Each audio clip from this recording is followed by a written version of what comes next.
ఒక యాడ్కి ఇంత రెవెన్యూ ఇస్తాము, అది క్లిక్ చేసి ఎవరన్నా సైన్ అప్ అయితే కనుక ఇంత రెవెన్యూ ఇస్తామని చెప్పేసి వీళ్ళకి డబ్బులు ప్రలోభాలు పెట్టున్నారు.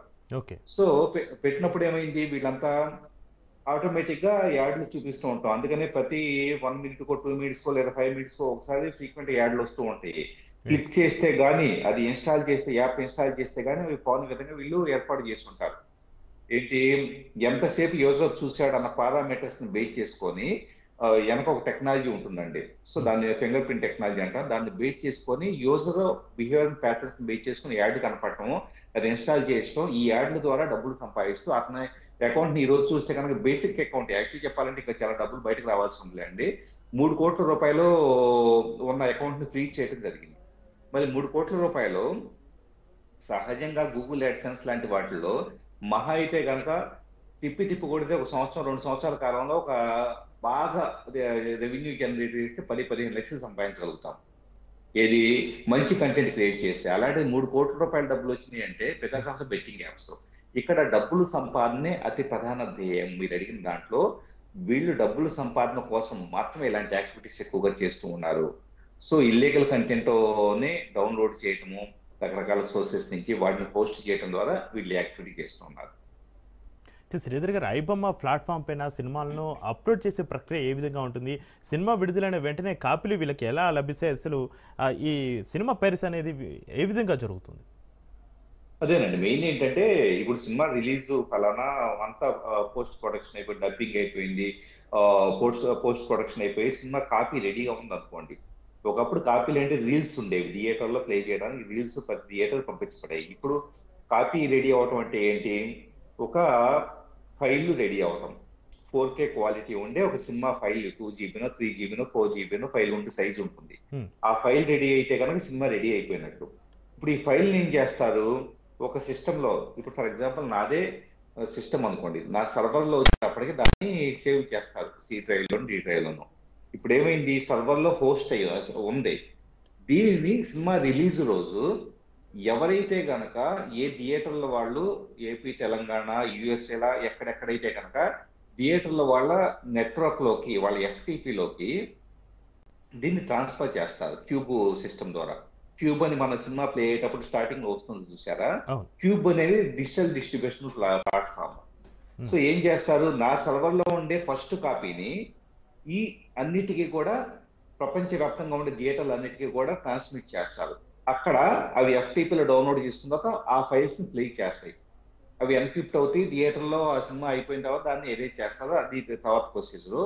ఇప్పుడు ఒరిజినల్ విషయానికి వస్తే, నా సర్వర్ లో ఉంది కదా ఫస్ట్ కాపీ, నా కంప్యూటర్లో ఏదైనా బగ్ ఉందనుకోండి, ఏదో ఒక సాఫ్ట్వేర్ లోపం ఉందనుకోండి, నా సిస్టంలోకి ఐబొమ్మ లాంటి వాళ్ళు కొంతమంది హ్యాకర్ల ద్వారా ప్రవేశించి ఈ సర్వర్లోకి వెళ్ళి ఆ ఫైల్ని కాపీ చేసుకురండి అని చెప్పేసి వాళ్ళకి కొంత డబ్బులు ఇచ్చేస్తారు. నార్త్ ఇండియాలో దీనికి సంబంధించేసి ఒకళ్ళిద్దరిని పట్టుకోవడం జరిగింది గతంలో. సో వీళ్ళు ఏం చేస్తున్నారు, వాళ్ళ ద్వారా మనకి లింక్ అనేది అర్థమైంది. వీళ్ళు ఏం చేస్తారు, వీళ్ళకుండే హ్యాకింగ్ అంటే పెద్ద గొప్ప విషయం కాదండి. చాలా మంది అనుకుంటారు హ్యాకింగ్ అంటే చాలా గొప్పని. నా సర్వర్ లో ఒక సాఫ్ట్వేర్ లోపం అనేది ఉంది, అవుట్డేటెడ్ వెర్షన్ ఉంది. సో అవుట్డేటెడ్ వెర్షన్ లో కొన్ని ఎక్స్ప్లాయిట్స్ ఉంటాయి. వాటి ద్వారా నా సిస్టమ్ లోకి ప్రవేశించడానికి హ్యాపీగా మన ఇంటి డోర్ తెరిస్తే ఎలాగో అంత సింపుల్ గా తలుపు తీసుకొని దొంగలు లోపలికి ఎంటర్ అయినట్లుగా ఓపెన్ పోర్ట్స్ ఆధారంగా నా సర్వర్లకు వీళ్ళు రాగలుగుతారు హ్యాకర్లు. వచ్చిన ఫైల్ కాపీ చేసుకొచ్చేసి ఎవరికి ఇస్తారు, ఐబొమ్మ వాళ్ళకి ఇస్తారు. సో ఐబొమ్మ వాళ్ళు ఏం చేస్తారు, వీళ్ళకి కొంత డబ్బులు ఇస్తారు. సో అక్కడితో అయిపోయింది, కొత్త సినిమా వీళ్ళ చేతికి వచ్చింది. సో ఏ రోజైతే రిలీజ్ అయ్యిందో ఆ రోజు లేదా ఇంకా ముందు ఇంకా 2 రోజుల ముందే లేటెస్ట్ మూవీ ప్రీ రిలీజ్ అని చెప్పేసి లేదా మా దగ్గర ఉందని చెప్పేసి వీళ్ళు అప్లోడ్ చేసేస్తారు. చేసిన తర్వాత ఇక యాడ్లు పెట్టేసి జనాలు కూడా చూస్తూ ఉండటం వల్ల యాడ్ రెవెన్యూ వలన వీళ్ళకి డబ్బులు వస్తూ ఉంటాయి. ఇది యాక్చువల్గా ఒరిజినల్ ప్రొసీజర్ జరుగుతుంది.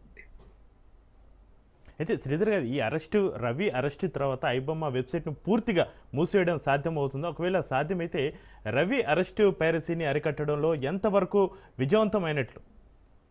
అంటే ఒకటండి, ఐబొమ్మ సైట్ ను క్లోజ్ చేయడం పెద్ద విషయం కాదండి. దాన్ని ఇమీడియట్లీగా దాని అకౌంట్ సస్పెండ్ చేయొచ్చు. అది మనం క్లిక్ చేస్తే 404 ఎర్రర్ కనపడేలా చేయొచ్చు. అది పెద్ద విషయం కాదు. కాకపోతే దురదృష్టవశాత్తు ఏంటంటే, ఇదే రవి రేపు ఎవ్రీథింగ్ కేసు అయిపోయిన తర్వాత రిలీజ్ అయిన తర్వాత ఒక 5-6 ఏళ్లకో లేదా సంవత్సరం తర్వాత కొత్త పేరు ఏదో స్టార్ట్ చేసేసి కొత్తగా మళ్ళీ సేమ్ యాక్టివిటీ చేసే అవకాశం ఉంది. అంటే మనం దీన్ని మొత్తాన్ని కూడా ఒక స్టెప్ తో ఆగిపోయింది పర్మనెంట్ గా అని చెప్పేసి ఎక్స్పెక్ట్ చేయడానికి లేదు.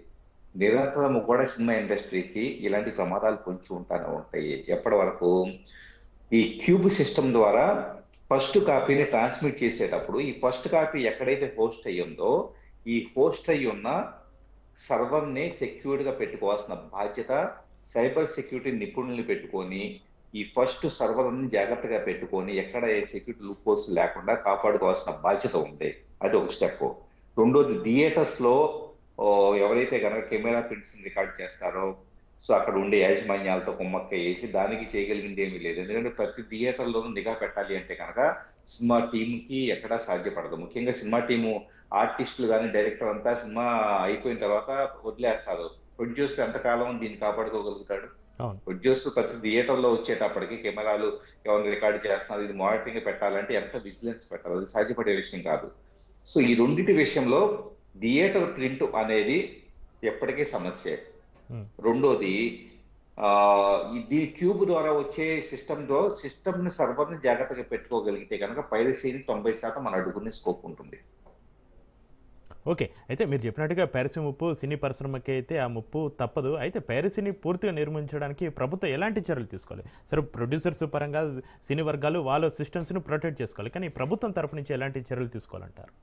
అంటే ఒకటండి, పాలసీ మేకింగ్ అనేది కావాలి. బేసికల్గా ఏంటంటే ఇప్పుడు డిఎంసీఏ లాంటి ఏదో ప్రపంచవ్యాప్తంగా ఉండి అప్లై అయ్యే కొన్ని చట్టాలను బేస్ చేసుకొని లేదా కాపీరైట్ యాక్ట్ ఇలాంటి వాటిని బేస్ చేసుకొని ఏదో యాక్షన్ తీసుకోవడం జరుగుతుంది. కానీ వాస్తవంగా అంతకంటే చాలా కఠినమైన చట్టాలు అనేది రావాల్సి ఉంటుంది. ఎందుకంటే కోట్లాది రూపాయల పెట్టుబడితో సినిమా ప్రొడక్షన్ నడుస్తూ ఉంటుంది. ఎంతో మంది లైఫ్ కి సంబంధించిన ఇది. ఆ సినిమా బాగా ఆడితేనే ప్రొడ్యూసర్ డబ్బులు రావటం, మళ్ళీ సినిమా తీయడానికి స్కోప్ ఉంటుంది. అంటే ఇట్స్ ద కంటిన్యూయం ప్రాసెస్.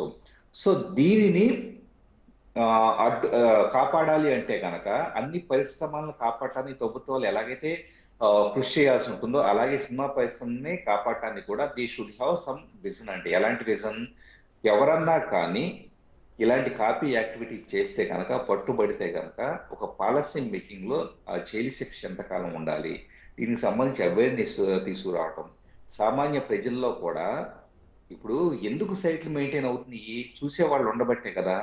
ప్రజల్లో కూడా ఒక అవగాహన, ప్రేక్షకుల్లో కూడా ఇలాంటి సైట్లను చూస్తే కనుక పరోక్షంగా మనం క్రియేటివ్ సృజనాత్మకత ఉండే ఫీల్డ్ని ఇబ్బంది పెట్టినట్లే అన్న విషయాన్ని ప్రజలు కూడా అవగాహన కలిగే విధంగా మళ్ళీ ప్రసార మాధ్యమాల ద్వారా కావచ్చు, న్యూస్ పేపర్స్ ద్వారా కావచ్చు, సమాచార ప్రసార మంత్రిత్వ శాఖ ద్వారా కావచ్చు, రకరకాల పద్ధతుల్లో ప్రభుత్వాలు అవేర్నెస్ తీసుకురావాలి.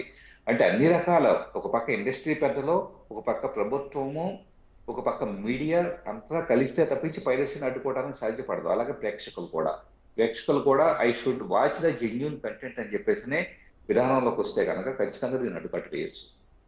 అయితే శ్రీధర్ గారు, ప్రేక్షకులు పైరసీ సినిమా చూడడానికి ప్రధాన కారణం సినిమా టికెట్ రేట్లు పెరిగిపోవడం. ఒక సామాన్య మానవుడు ఒక ఫ్యామిలీ తోటి సినిమా థియేటర్కి వెళ్ళి సినిమా చూడాలంటే 2000 నుంచి 3000 ఖర్చు అవుతున్నటువంటి పరిస్థితి. ఇంకా కూల్ డ్రింక్స్, స్నాక్స్ ఎక్స్ట్రా. అలాంటి వాళ్ళు ఈ పైరసీకి ఎక్కువగా అట్రాక్ట్ అవుతున్నారు.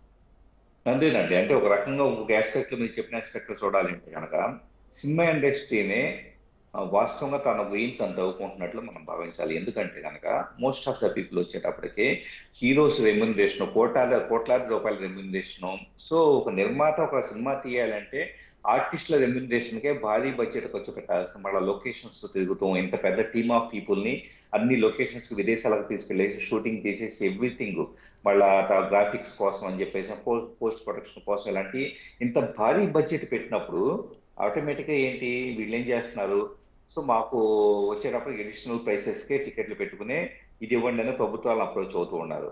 అసలుకి ప్రతి ఒక్కళ్ళు వాళ్ళ సెల్ఫ్ ఇంట్రెస్ట్ని, ఎవరైతే గనక హీరోలు ఈ విధంగా పైరసీ అవుతుందని చెప్పేసి అంటున్నారో సో వాళ్ళు ముందుకు వచ్చేసి నా రెమ్యునరేషన్ తగ్గించుకుంటాను, ఇండస్ట్రీని కాపాడదామని చెప్పేసి వాళ్ళు తగ్గాలి, డైరెక్టర్ తగ్గాలి. సో అందరూ team of people cost of production తగ్గించుకుంటే ఆటోమేటిక్ ఏమైతే ఒక సినిమా తయారవడానికి ఇప్పుడు ఒక 100 కోట్ల ఏది కాస్త అప్పుడు 10 కోట్లతో సినిమా పూర్తి కావచ్చు. అంటే 90 కోట్లు సేవ్ చేసిన వాళ్ళు అవుతారు. 90 కోట్లు సేవ్ చేస్తే ఏమైంది, 10 కోట్లతో తీసిన సినిమా టికెట్ రేటు అంత భారీగా పెంచాల్సిన పని లేకుండానే ఆటోమేటిక్ గా ఒక సినిమా ప్రేక్షకుడిని మళ్ళీ మళ్ళీ 2-3 సార్లు సినిమా చూసే పరిస్థితి తీసుకురావచ్చు. ఈ రోజు నచ్చినా కూడా రెండోసారి సినిమా చూడాలంటే అంత ఖర్చు పెట్టి వెళ్ళాలా అని చెప్పేసి అని భయపడే పరిస్థితి వచ్చింది. ఎస్. అందుకే రిపీట్ ఆడియన్స్ లేకుండా ఒకప్పుడు పోయారు. సినిమా 2-3 సార్లు చూసిన సందర్భాలు ఉన్నాయి. ఇప్పుడు ఒక్కసారి థియేటర్కి వెళ్ళి చూడడమే గగనమైనటువంటి పరిస్థితులు. కాబట్టి ఎందుకంటే కాస్ట్ ఆఫ్ ప్రొడక్షన్ పెంచుకున్న తర్వాత ఉమ్. మీకు మీరే అంతంత ఖర్చులు పెట్టుకుంటూ వెళ్ళిపోయిన తర్వాత లగ్జరీస్, రకరకాల ఈవెంట్ ప్లాన్స్ ఇవన్నీ చేసుకుంటూ వెళ్ళిన తర్వాత మరి ఈ డబ్బులన్నీ ఎక్కడి నుంచి వస్తాయి? ఒక ఈవెంట్, చిన్న పెళ్లి లాంటి ఈవెంట్ పెట్టాలంటేనే దాదాపు ఒక 15,000 లక్షలు చిన్న స్థాయిలో చేసుకుంటే, అలాంటిది దాదాపు ₹1,00,00,000 ఒక ఈవెంట్ ప్లానింగ్ అవుతుంటే కనుక ₹1,00,00,000 ఎవరి మీద పడుతుంది? ప్రేక్షకుల మీద పడుతుంది కదా. మరి ప్రేక్షకుడు థియేటర్కి వెళ్ళి ఎందుకు చూస్తాడు? ఐబొమ్మ లాంటి వాటిలో చూస్తాడు. ఐబొమ్మ లాంటి వాళ్ళకి ఏ ధైర్యం అంటే కనుక ప్రేక్షకులు మా దగ్గరికి వచ్చి చూస్తారు, మాకు యాడ్ రెవెన్యూలా డబ్బులు వస్తాయని చెప్పేసి. ఈ అవకాశం ఇస్తుంది ఎవరంటే కనుక సినిమా వాళ్ళే. 100%